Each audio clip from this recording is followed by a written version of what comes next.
into van life, you need electricity, solar system, solar generator. Which one is best for your situation? Which one do you want? Which one can you afford? And what's the difference? Let me break it down and tell you my pros and cons and what I think. Maybe this video will help you out. Don't forget to subscribe. What is a solar generator?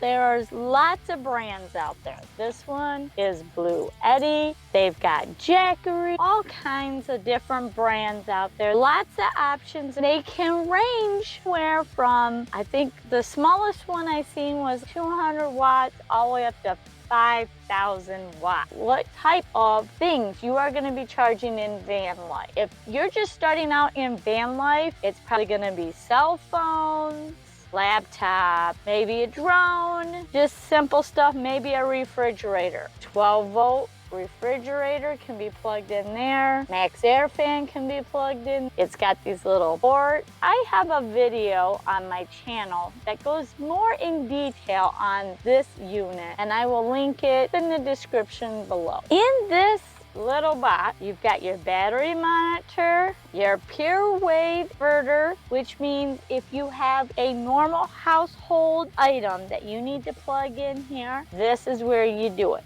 Some laptops even have these ports now, especially this USB-C. And this has got a battery in it. It's got a handle. You can move this around. If you're just starting out in van life, you're not for sure on where you're gonna sleep in the van, where you want your refrigerator, where you want your electrical system. This unit, you can move anywhere in the van. I normally keep it right over here.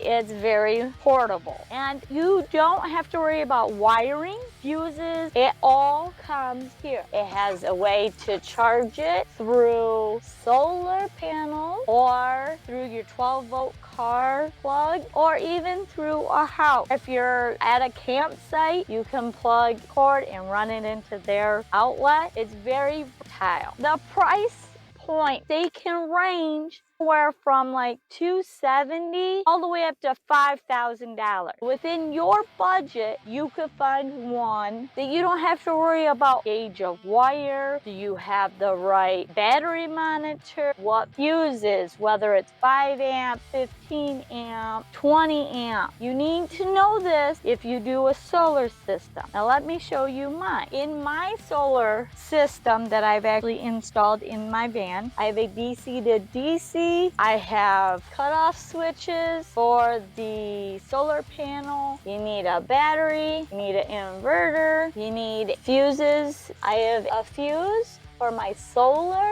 I have fuses for all my 12 volts. All this you need to figure out in a solar system. In my experience, I would recommend you to get a portable solar generator so you can really see what kind of electricity you're gonna come in and out of. Most people just start with like phones and laptops. I started with a laptop, phones, and a max air fan. My Blueitt, which is like $300. Then you got to buy the solar panels. About $500 you can get into a really decent solar generator. I do have some links below on the Blueitt that I have. So these two units are easy to store under a bed, in a cabinet, or wherever. Where I didn't know exactly how we were going to use our van. Setting up solar, if I would have started out with that, I would have put that in the wrong spot and it would have really ate up a lot of my van. Now we have used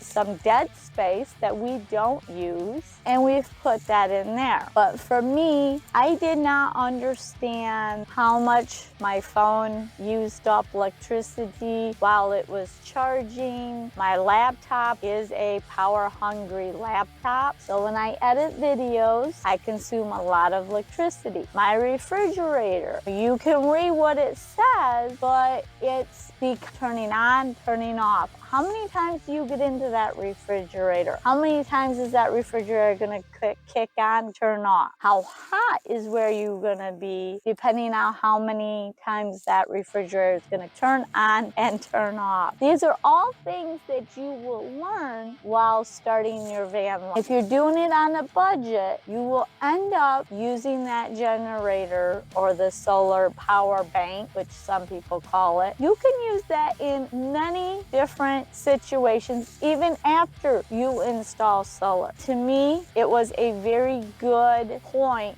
to start at to get me to understanding exactly what my power needs are. Now, my power needs have grown because I'm getting into more equipment. I have now a refrigerator, which I didn't start out with. I did the cooler with ice.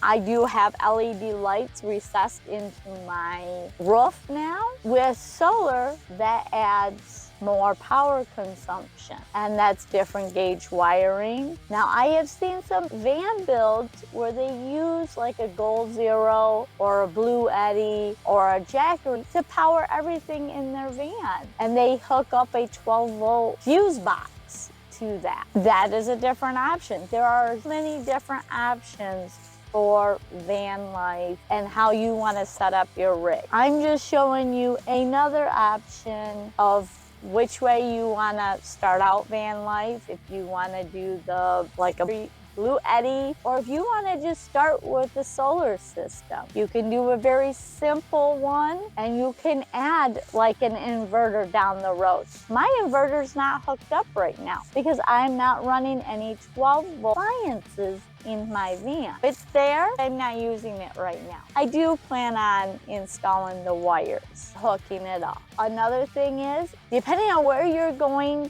to set up camp, most of the time system, you're gonna have solar panels on your roof. Therefore, you always have to park in sun, make sure rig hotter. I really liked my Blueitt because I can move the solar panels in the sun. The Blueitt was in my van, we were in the shade. I had 20-foot cable that ran from my solar panels to my Blueitt. That way, I did not have to park in the sun. Downfall is you have to worry about the wind, where to put them, moving them. With the solar panels that I have on my roof now, I don't have to worry about in the middle of the night if I need to move my rig. They're permanently attached. I don't have to worry about them being damaged, other than when it hails. Oof, that's a little nerve-wracking. Here, in these two boxes, right over here and here, are going to be a video that is related to this video, and the other one is the one that YouTube thinks you should watch. Click into that now.